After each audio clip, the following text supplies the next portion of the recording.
Okay, hello everybody. This is Here Comes the Spider-Cast number 19. This is the show that reviews the entire decade of Spider-Man comics from the 1980s. Right now we're at December 1981. This is your co-host, Mike L. And as always, I'm joined by Joshua Mervell. And today we're going to start off by reading The Amazing Spider-Man 223, then move on to Peter Parker, The Spectacular Spider-Man number 61. And actually, we're going to do Marvel Team Up first, 112, and then move on to Peter Parker 61. Right, and once again, we are talking about something that is very close to my heart because this issue of Amazing Spider-Man is the third Spider-Man comic I ever bought. I thought it was the second. Yeah, it was the second, but last week we learned that I had Peter Parker, the Spectacular Spider-Man, number 60 as a kid. Right. It's just that I sold it, right? So this was actually the third issue I bought, but I kept it, and I still have my original issue, and it's completely beat up.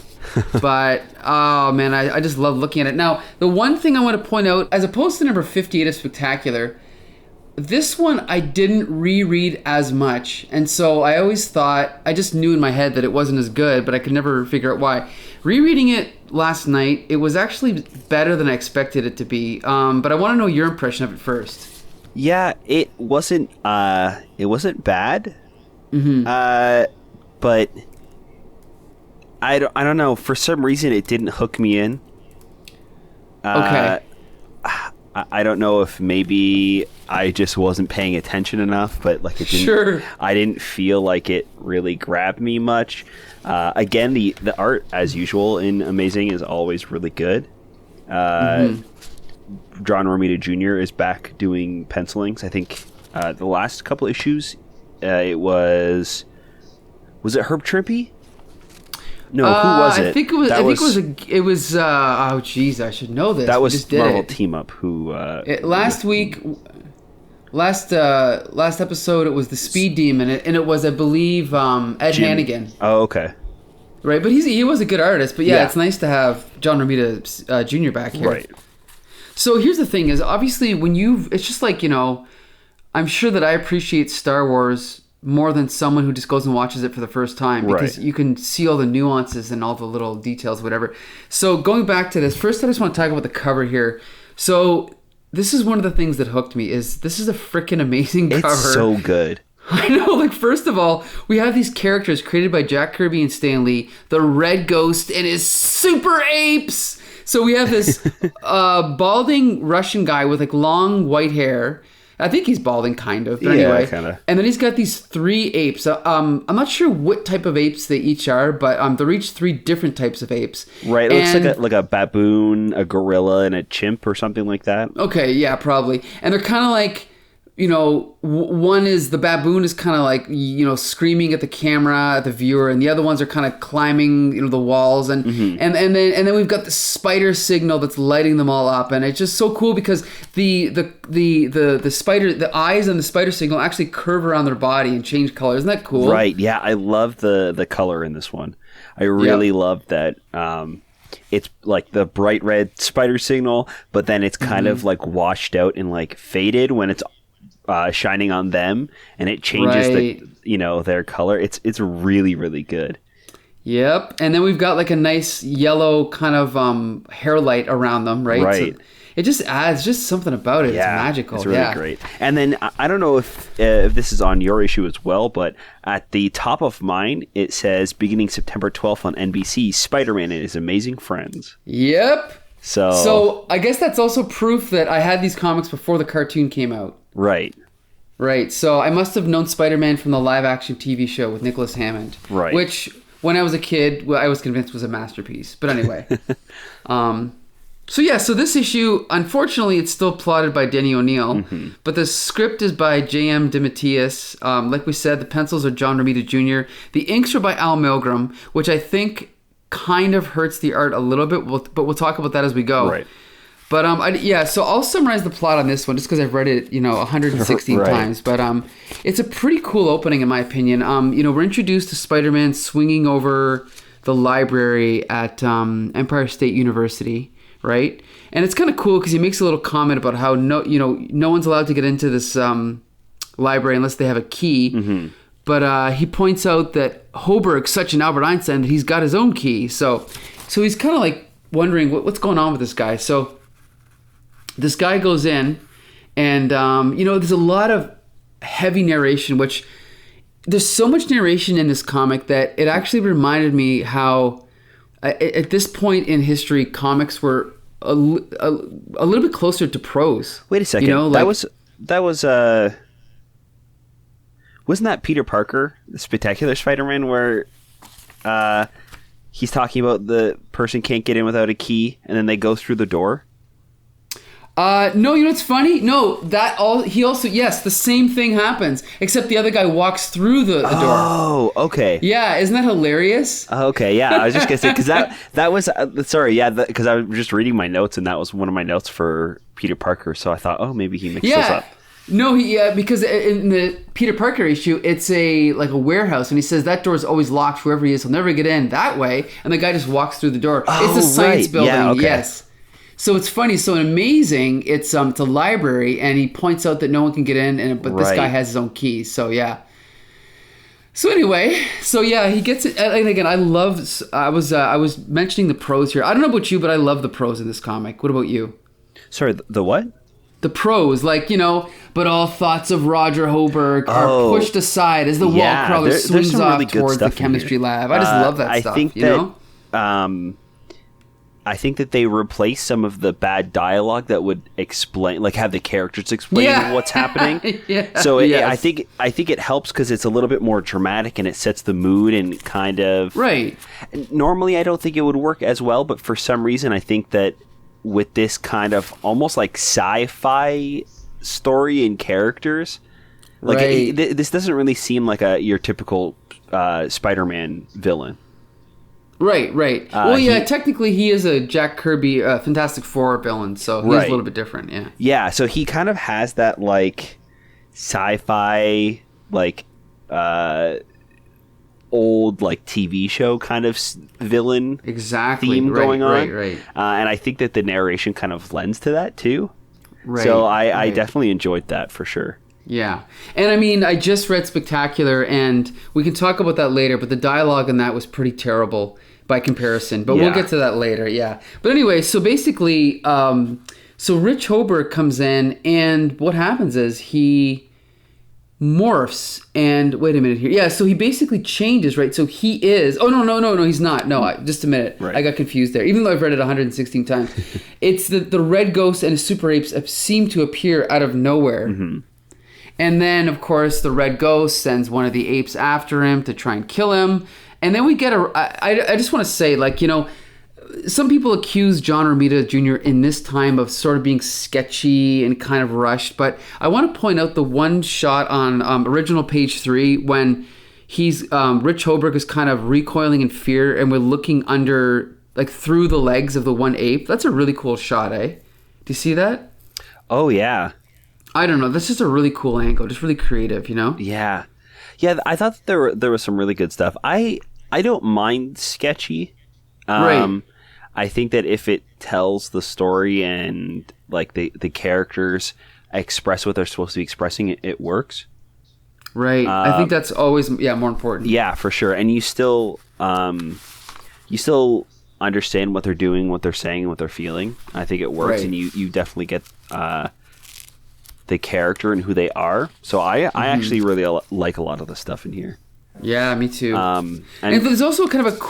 go ahead. I was going to say, I think it is a couple pages later, original 6, digital 7, when Peter Parker is he's in all those books as he's lifting up the bookshelf. Sure, the books are falling out, and I really love that shot. That's a great shot. That panel. So there's some really good stuff in here for sure. For sure. And I just want to jump back to the original page 3. I love the little detail about the fact that the ape knocks over this shelf full of books to try and kind of subdue this guy. But as he's doing it, there's a little caption that says, "Unfortunately, in pulling down the massive bookcase, the gorilla has ripped apart some electrical wiring. So it's cool because of the actions of the ape, he accidentally starts this fire, and then he runs away, and it's a nice little detail. Right. So then Spider-Man has to come in and try to put out this fire, but it's cool because he grabs the fire extinguisher, which ends up turning into the baboon. So that's his powers, that he can change shape, which is pretty cool. Right. So he can turn invisible. And also, he can also change his density, so things can phase through him, right? And the monkeys and the apes are the ones that can transform, right? And yeah, you know what? I should have done this beforehand, but let me just look. I'll just quickly skim this from Wikipedia for all of our listeners out there. Mm-hmm. Because I know that most people don't have access to Wikipedia, but I do.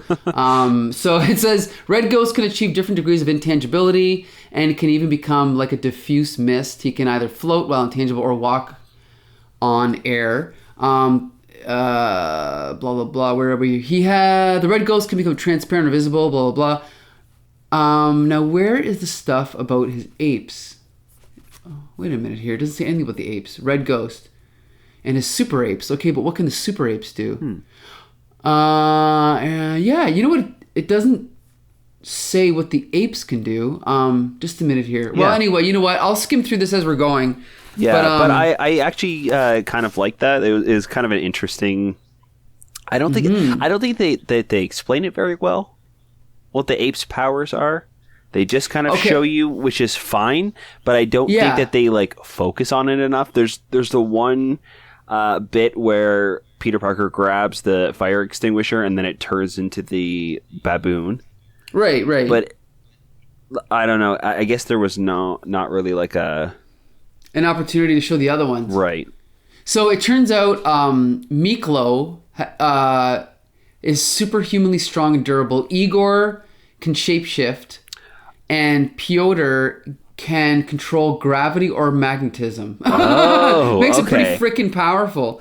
Wow. But I also like how later on when Red Ghost is yelling at them, he points out that he's like, only you, Piotr, performed with decorum, and you shall be rewarded. I just think it's cool how he singles him out. But anyway. So yeah, I don't know. So then pretty much, we get back to Peter Parker doing his thing at the Daily Bugle, right, with the pictures and everything. So he's got to go back out, and he still doesn't quite understand what's going on or why this Red Ghost was doing what he was doing, right? Mm-hmm. I love this. I also love this scene when Peter Parker's back at Empire State University, and then he's kind of walking along, and the Gibbon, which I guess is which one is this here? Oh, whatever one it is, it doesn't matter. But he's on top of the building, and I love how Peter's walking by and he sees Roger. And then he's like, "Oh, my spider sense went off. I wonder why." And then we cut back up to a shot of the Gibbon crawling away. I just think that's a really cool storytelling, technique. The Gibbon, is that the Gibbon? Is it the Gibbon? Yeah, baboon. Okay. Sorry. I thought because the Gibbon was one of the characters that we talked about. Yeah, I mixed up characters. Okay. Yeah, the Gibbon is the Gibbon. This is a baboon. Okay. Yeah. So anyway. Yeah, I really like that too. So what cool. What do you think about this side story with Peter Parker, convincing Roger to go to this party?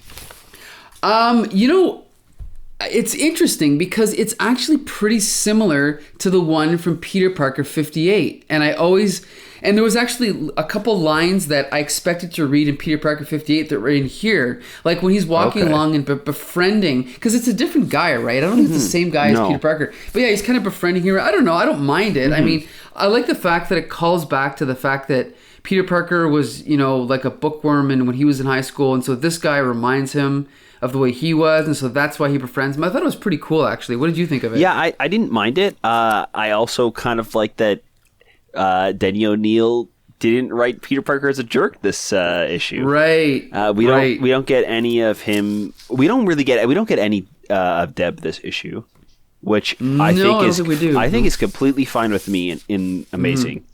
I don't want to see Deb because I know Denny's just going to treat her like trash. Right. True. So yeah, it was kind of nice to see Peter Parker be nice for once in an Amazing comic. Yeah. So yeah, it was definitely I think maybe overreacted a little bit, Peter. Yes, I look on didn't page like that 12, one panel. Right. There's a couple. Yeah, the two panels next to each other. He like flips a table, and he looks like he's screaming at the top of his lungs. And then the next panel is like a close up of him just like screaming. It looks like something, more like Sal Buscema would draw, or Sal Buscema, a little bit more melodramatic. And then it's to be honest, I didn't like the way it ended, where he runs out and he's like. So basically, for the people listening, the people at this party. So Peter Parker invites this guy to a party. They do a practical joke and they feed him vinegar, and then the guy runs out all embarrassed. So then Peter Parker flips a table and he yells at them, and then he runs out. And then he's running line. Yeah, he's like, "You selfish, inconsiderate morons!" Each in a different bubble, right? So then he lectures them. Do you want to read the lecture, Balloon? Yeah.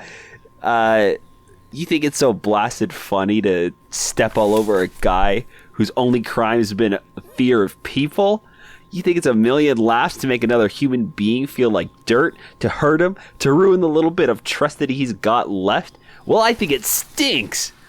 And you can all go flush yourself down the nearest toilet for all I care. But then this is what kills it for me, is that one of the characters looks over and says, guys, he's right. And I think it's the girl who put the thing in his drink, or that was distracting. The curly-haired girl. Yeah, you're right. So have you ever seen the movie Can't Buy Me Love? No, I haven't. That scene, this exact scene, is in that movie. Oh, really? I'm not sure which one came first. I think this, but that's obviously where they got it from. So anyway. But yeah, kind of just a simple, simple problem with a simple solution. So now everyone's learned the lesson. They're never going to do it again, right? Great. So then we go back to this plot, and, so Peter's kind of going along, and the Red Ghost. I can't even remember what the Red Ghost is after. Is it? Oh, he's after a certain book, right? Which is kind of a cool plot device. I actually like that. Mm-hmm. I think the reason I like this issue so much compared to the other ones is because it's very grounded, because it takes place in the university, and because Red Ghost's motivation is just a book, a textbook, and he's got to go to the university that Peter Parker goes to get the book. And it reminds me of something that Joss Whedon would have done in Buffy the Vampire Slayer, right? Yeah, it does kind of feel Buffy. Right. All the action takes place around the school, And it's just a really smart way to do superheroes, I think. It just keeps everything grounded. Yeah. So then they have round 2 of the Red Ghost trying to get this book. Peter fights all these super apes. There's fisticuffs. And, it's a very well organized fight scene, where there's specific steps to what they're doing, and they're, outsmarting each other. And then basically, in the end, of course, Spider-Man does win. And then they end up in, what is this? Like, oh, this is a baseball game. So they end up in a baseball game in front of everyone, right? Right. And that's pretty much it. Then it kind of just wraps up. And I believe he gets away with the book, doesn't he? Yeah, I don't know. I don't remember if he gets away with the book or not. Oh, he doesn't have the book, but he does get away. He definitely gets away. He just flies off with his... Right. With his apes. I think one of like the one that could transform turned into a bird. Yes. And then they flew off. Right. And there's a nice little shot of them flying over the city that's really cool. I think that's great. Mm-hmm. And then we wrap up the subplot, right? With Roger, right? Yeah, we kind of see him back at the school, and he's got some ladies that are interested in him. Right. Again, a little bit ridiculous, a little bit convenient that they would forgive. Now he's Mr. Popular just because he knows Spider-Man. It's a little bit ridiculous, but again, still, overall, I'm pretty satisfied with the story. Yeah. I liked it. I definitely think it was the best one of the 3 we read this week. Yeah. I don't know if this is one that I'm going to revisit anytime soon, but I enjoyed it. So let's put it this way. Again, compared to Peter Parker 58 from a few weeks ago, I'm going to assume you thought Peter Parker was better. Yes. Yeah, and that's exactly, again, even though I had the 2 comics since I was a kid, and even though I probably reread them an equal amount of times, I always enjoyed the other one better, and it's because it was written by Roger Stern, I think. I think that's why. Right. So there you go. Amazing Spider-Man 223, the 3rd Spidey comic I ever owned. And we both recommend it. Mild recommendation. Definitely more so for the art, but the writing was good. The captions were great, but the plot was just sort of average. But again, like we said, cool because it was grounded so much in the school and in the Spider-Man Peter Parker, mythos. It didn't feel so like world ending or like nothing catastrophic was really going to happen, and it was just felt contained. So I definitely liked it for that reason. And now that brings us to speaking of world ending, right? Marvel team up with Spider-Man and King Kal. Yeah, you can take it from here for this one. So we pick up where we left off last issue with Spider-Man being bitten by this ancient lizard folk, whose mortal enemy is the spider demons, and that's why the venom is affecting Spider-Man so much. And Spider-Man only has a couple of hours to live, I guess. Like it's happening so fast that he doesn't really have much time. And the only person who would know anything about helping Peter Parker is King Kal. And that was like many, many years ago, so Doctor Strange had to send him back into time to kind of... actually, he sends his astral form, or his spectral form, right? Right, his astral form, whatever you want to call it, yeah. So pretty much he sends Peter Parker's soul, or his ghost, back in time to inhabit other people's bodies and kind of jump from person to person to figure out how to save himself. I gotta say, this is like, are you a Star Trek fan? I enjoy Star Trek, but I don't think I'd call myself a Star Trek fan. Okay, well, I'm a huge fan, and I can watch the old show over and over and over and over again.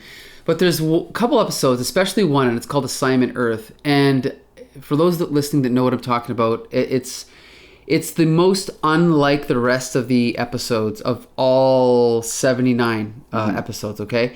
It's an episode where they go back in time, and it's not about the Star Trek cast. It's about a guy named Gary Seven and this girl, and it's kind of like it was a backdoor pilot for a spin-off called... But it's like, watching the episode, it's like, okay, the writing is okay, the acting is okay, there's jokes, but I don't want to see this freaking story in Star Trek. And that's how I felt reading this issue. It's like, yes, some of the writing is good. Yes, some of the art is good. But this is not what I want from a Spider-Man comic. It's just an excuse to get Kal the Conqueror in, right? Right. Again, I think it's the same thing I said last week. I don't mind seeing Spider-Man thrust into stories he feels like he doesn't belong in. Like, or not stories, but like settings he doesn't belong in. Right. If there's a reason for him to be there.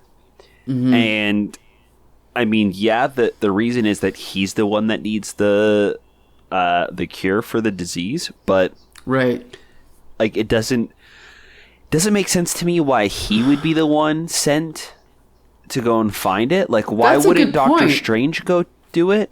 That's a great point. You're right. I didn't even think of that. Right? Like, if he's the one that would be familiar with it, I wouldn't even be upset if it's a Marvel team up. I wouldn't be upset if it was Doctor Strange and King Kal, because he still has Spider-Man in there, and it kind of ties it in. You have Spider-Man at the beginning and the end of the story, and it kind of flows in from Spider-Man's previous Marvel team up. I mean, they've broken it up before and done Hulk and Power Man and Iron Fist and these like She-Hulk and stuff like that. So why not switch it up and do Doctor Strange and King Kal? I think it would fit so well, and it wouldn't feel so out of place. But and I gotta say, there's also one of my least favorite things in the whole issue on page Digital 5 is when Doctor Strange tells Spider-Man, because you are dying, the venom of the serpent men, while not deadly to humans, is fatal to their hereditary enemies, the spider people. You, unfortunately, have much in common with the spider race, including the reaction to that vile snake poison. I just think that's a very convoluted way to get Spider-Man into the story again. Like, I think it's ridiculous to say that just because he has these spider powers that he has any connection to these spider people. And I don't know. And the thing is, too, why does it matter?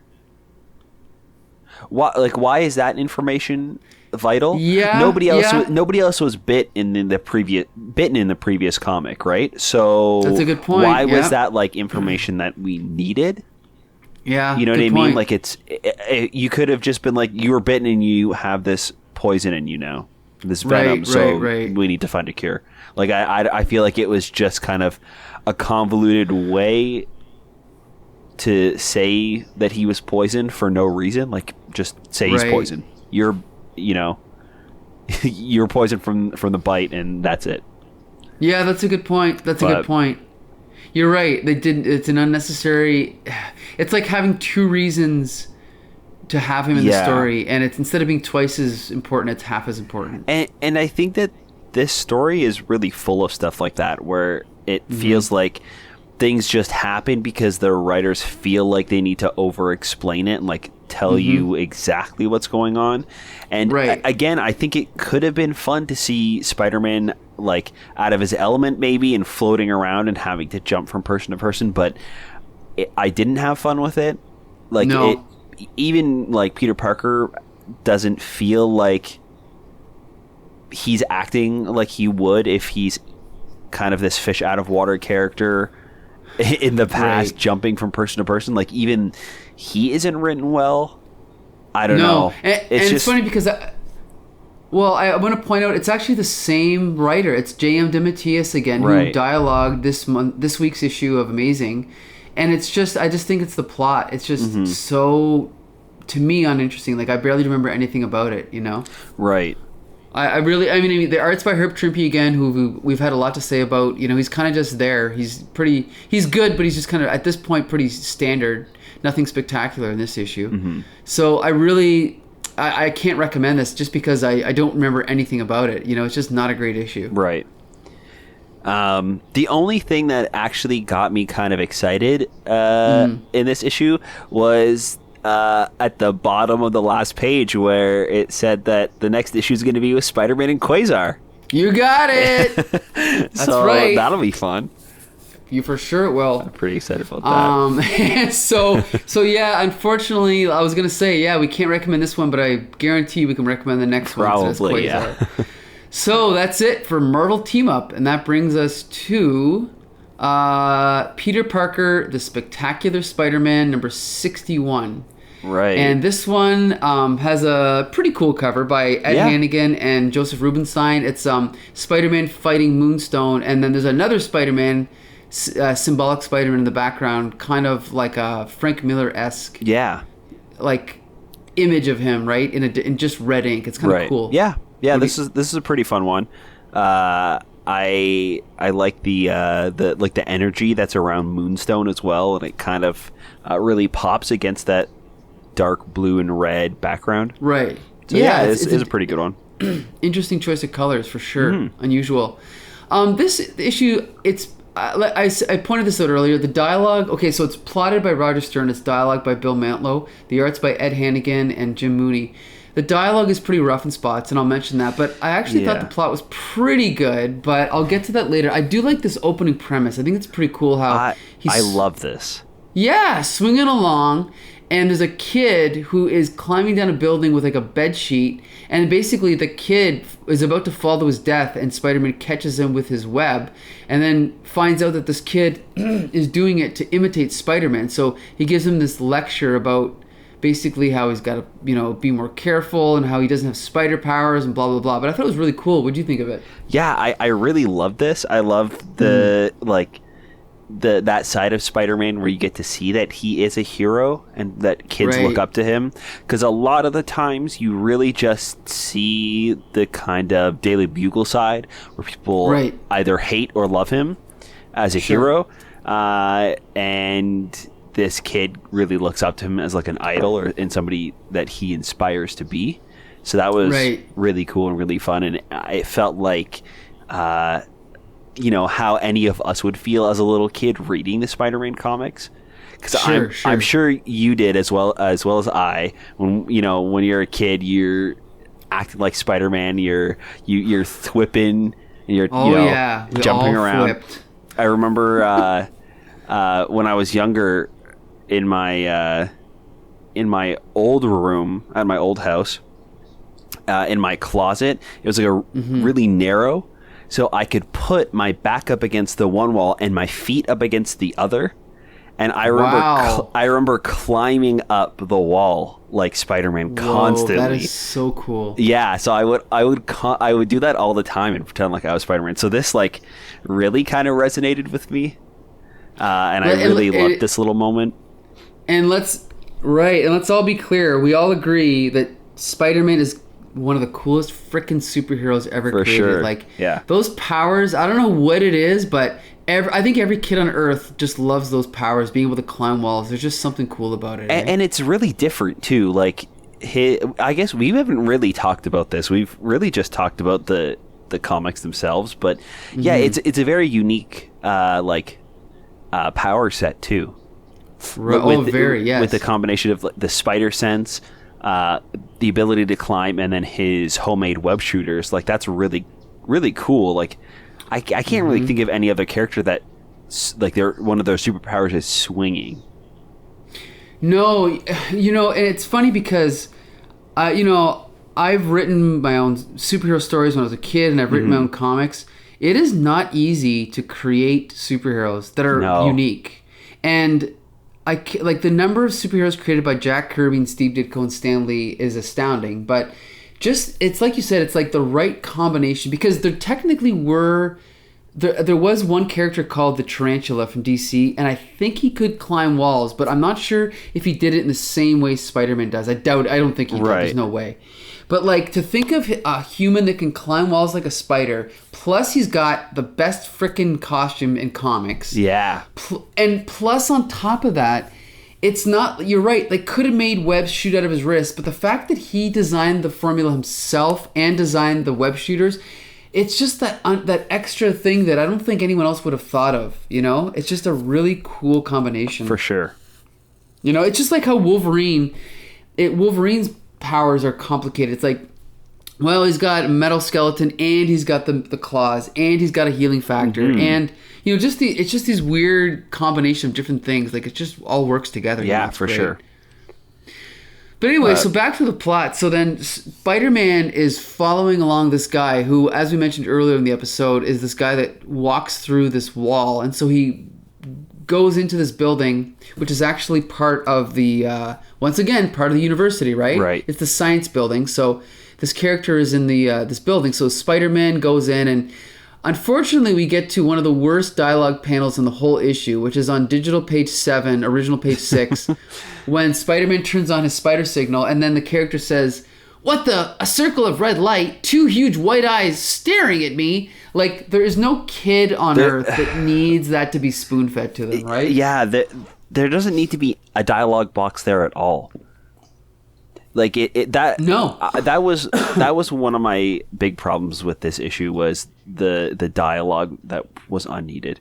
Like, it's the panel speaks for itself. Right, like, okay, and just imagine if the character would have said, "Uh-oh," wouldn't that have just sold it? Yeah. That the character knows it's Spider-Man. Right. Or like, even if they would have said, "What the," even I don't know, gasp something. would have been fine. Or anything. Then the next one, "I've been discovered, but I won't be caught." Like, that's a fine line, I think. Like, that's kind of well, that's kind of like a supervillainy line, right? Yeah. So, I mean, that line kind of makes the other one moot. Like, it's the same exact thing. So good point. Yeah, that piece of dialogue really bothered me as well. Yeah, it drove me crazy. And then the next page, it's revealed that this is actually not a man he's been following. It's a woman named Moonstone. And based on this story, I'm not a big fan of this character. from what I see here. Not a great character, in my opinion. She is... I mean, it's kind of cool that she's there because she's after... I always like when writers incorporate continuity, something Marvel was great at this time, where she's specifically after something that Dr. Curt Connors invented. Dr. Curt Connors is, of course, the Lizard, right? And so I think that's kind of cool. Yeah, I really like when they bring Curt Connors back. I think that him being one of Spider-Man's supervillains, but also Spider-Man and Peter Parker's friends, I think is really good. And like when he's not the Lizard, he's this friendly guy, and he's still, friends with them and helps them out, both Peter and Spider-Man.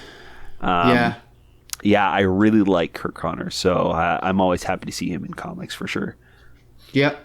And again, I think it's just cool that as soon as you see him, it brings back all these memories. For sure. Oh yeah, that's Curt Connors. He's got no arm. He used to be the Lizard, but they're still pals. He still works there. I think it's great. Right. I mean, you know what? Speaking of great like powers and great ideas for characters, I love that idea for the Lizard. Like the fact that he only has one arm, and his motive is that he wants to grow back his arm. And like he wants to have both of his limbs back. I think that's so smart to kind of connect that with a Lizard that can regrow back limbs, and then have it go wrong. I think it's so clever, rather than it just being like Dr. Octopus having arms. So he's Octopus now. Like I think it's makes it a little bit more real, even though it might be like more fantastical and ridiculous that he turns into this like. No, I think it's lizard person. It still grounds it in reality, right? Because he has real motives. Exactly. Just like that's one reason I love the Hulk. Did you ever watch the Hulk TV show? Yeah. One of the things I loved about that was that Bruce Banner, or David Banner's motivation, was that he wanted to be stronger, so he purposely exposed himself to gamma radiation. Right. But he gave himself so much by accident that he became the Hulk. I think that is a much better origin than just setting off a bomb and then becoming the Hulk. It was his mother trapped in a car, right? Or under a car. It was his girlfriend. His girlfriend, and he couldn't lift it up. Yeah. Great motivation. Anyway. Okay, so back to the story. So then we actually have a pretty funny page where on the original page 8, where this character... Marcy is a kind of working, and she hears some commotion, and then we cut to a panel of Spider-Man just smashing through the window and landing on the ground. I thought that was pretty funny. And so basically then it's Spider-Man and Moonstone fighting, and this character Marcy kind of gets caught in the fray, right? Actually, before we move on, while we're talking about page 8, original page 8, so Moonstone smashes through this door. Yes. Right? She only uses her ability to walk through walls once. That's a good point. It never comes up again. Like, I thought that, that would maybe be a thing that would come up later and be part of the final fight. Like, I think it would have been kind of cool if Peter Parker wasn't able to get that backpack machine. Because she keeps going intangible and he's just jumping through it and he can't grab the item. But it never really comes up again, and this kind of just reminded me of that. The fact that she smashes through the wall instead of just facing through it. That's a great point, yeah. That's kind of like the old Superman TV show where even though he had X-ray vision, he could see through walls, he was constantly smashing through them just to make a dramatic entrance, But anyway... so then Marcy is injured, and so Peter Parker now has to attempt CPR, but he also has to protect his secret identity. So in the time it takes the security guard to arrive, he changes. It's kind of funny. They actually point out that he changes into Peter Parker in between breaths. Right. Which is kind of funny. Yeah, it's a little ridiculous, but I actually kind of like this subplot. I mean, it's cool, because it has a little bit of a payoff later on. And they kind of, they revisit that, and Peter Parker goes back and sees her, and they have a conversation and whatnot. So that's pretty cool. And then when Deb sees it on the news, she walks by as she's the girl is getting taken away from in the ambulance. Right, right. So that connection is kind of cool. It kind of, again, throws a little bit of doubt in Deb's mind about whether she's making the right choice with Biff or if she should be with Peter. Right. Oh, by the way, I just want to make a note. I can hear there's like that scratching again. Oh, okay. Yeah, it's like metal something. Is that a key or something? Do you hear it now? No, it just stopped. But like it was going like the whole time you were talking. It was like it sounded like something metal or something. I don't know what it was. Maybe it was like rubbing against the microphone or something. I don't know. Maybe, yeah. You know what? I'll move the microphone a little bit away and I'll hold. Okay. That might work. Yeah, I mean, sometimes if microphones are loose, like I've had that before, where like they rub or something. I don't know. You know what? It might actually be my because I have my earbuds in underneath my other headphones, so I think it's probably my microphone on my earbuds rubbing up against my beard. Okay. Oh. That's probably it. Yeah. So I'm not sure if it's getting picked up in the recording or not. It's probably just the audio like that you're hearing. Gotcha. Skype. But I'll try to hold the microphone away from my face. Sure. Okay. Well, I think we're good. I'll just do a new clap just so I can know when to cut. Okay. So we'll continue on with the story here, and so basically, we haven't really mentioned the art. So this is again by Ed Hannigan, inked by Jim Mooney, but. The original page 10 has a really cool shot of Moonstone at the top of this staircase. You notice that? Yeah. And the security guard is coming up, and I just love the perspective there. Yeah, it's really cool. Great. Yeah, he's a good artist. Yeah. I mean, the art is kind of understated. Like, it doesn't really call attention to itself, but it is really good. Mm-hmm. Like, the storytelling's clear. Yeah, I really liked it. And then basically we get... the police come, they investigate, they find Spider-Man's spider signal, so they know that he's involved, and they want to blame him, but then Curt Connors comes in and kind of defends Spidey, and so... Right. And I also like that they give another reason why Spider-Man isn't there to defend himself, and they blame Spider-Man at the beginning is because Peter Parker has to change, so he can continue saving the girl. Before the police or before any witnesses show up and see that it's Spider-Man without his mask on. Right. So, I thought this was all pretty clever and well thought out, and the story I think is really good. I think what really brings down this issue for me is the dialogue. Exactly, like we said, Bill Mantlo. Unfortunately, Yeah. I mean, Bill Mantlo. I mean, he does. Like we said, he has his fans, but he's just not as good as natural writer as Roger Stern. He just isn't. So anyway, so then we get now again a classic scene that I always love is when Spider-Man goes to chat with Curt Connors, and so of course he comes in upside down through the window, and he's like. Sticking to the wall while they're chatting, and then they have a little flashback to the lizard and the last encounter, and then they talk about this device called the Enervator, and that's the thing that she's after. Yeah, that's the thing that she's after, right? She didn't get it, did she? She did, yeah.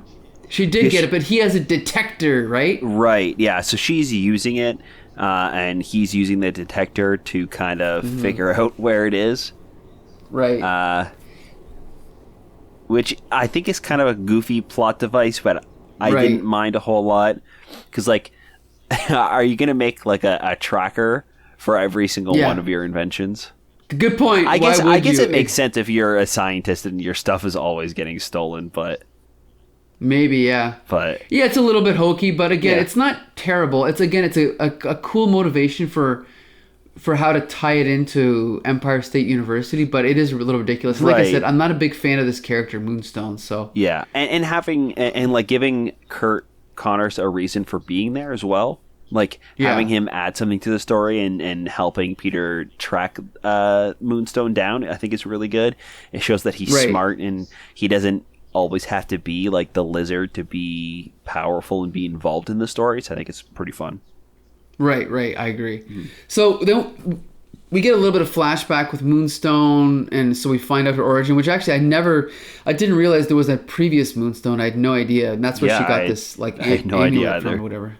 Yeah, And then she talks about the Hulk and blah, blah, blah. And then they're all worried because they don't know. She's not aware of the danger that can happen when she, like, uses this device, right? And so they end up fighting.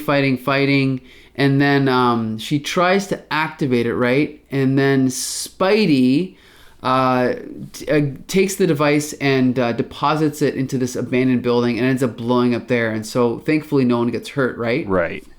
And pretty much Moonstone, did she get away? I think she did, right? She kind of just disappears. Yeah, she disappears. They don't even show how she left. They don't really talk about how she left or where she went to. Like, she's just blasting Spider-Man, and then all of a sudden, she's not in the comic anymore. Oh, well, you know what? He knocks her out with this giant, whatever this is called, this ball, right. and right, yeah. And but then she's never seen again. Yeah. So then he destroys. So this thing blows up, and then that ends that, and then pretty much then he's back at the hospital with Marcy, who, to be honest, I don't really remember her, but I guess she's a recurring character. Yeah, I don't remember. Is she one of the ones that was bullying the one girl? No, I don't think. Maybe yes. From previous issues of Peter Parker, probably. Yeah, she was one of them. I just don't remember her. So yeah, they have a little joke. So basically she's like, I wish that it had been you that had been zapped by Moonstone instead of me. Huh? Hey, Peter, that was a joke. A joke from you. Not bad for our first try. Give me a chance. Maybe I'll get better at it. A chance. Lady, you've got it. And then the caption says, and so it begins again. Yeah. So I don't know where this is going. Yeah, it's cool. I don't know where it's going, but maybe she'll be another girlfriend. Again, I haven't read these issues, so I don't know. Yeah, I think it could be interesting, especially since it sets up earlier in this issue that Deb could still be interested in him. So if we kind of have that thing where maybe the two people that are in love with each other are in a relationship with two other people, and then they go on double dates and they are constantly like with each other and stuff like that. I think that could be kind of interesting and fun, especially since like this girl seems like she would be a good match for Biff. Yeah. As well. And then they're just kind of with the wrong person. So I think that could be interesting if they do, eventually go and explore that. I hope that is what they're setting up. We shall see, right? We shall see. So that wraps up this week's episode. Next week, we will be covering Amazing Spider-Man 224 with the Vulture, Marvel Team Up 113 with Quasar, and Spectacular Spider-Man 62 featuring Goldbug. So please join us. Before we go, I just wanted to let you guys know that you can find us at the Comic Book Syndicate on Facebook and at Comic Syndicate on Twitter. We'd love to hear what you guys think about the podcast, and we want to hear some feedback about the issues that we're reading about too, and what you guys think about them. So let's keep that conversation going there. And yes, and please also email us at mail@comicbooksyndicate.com if you're only listening on Spotify. If you can't comment there, you can email us. Yeah. Email us, look us up on Facebook or Twitter, and let us know. There you go. All right. So until next Monday, this has been Here Comes the Spider Cat.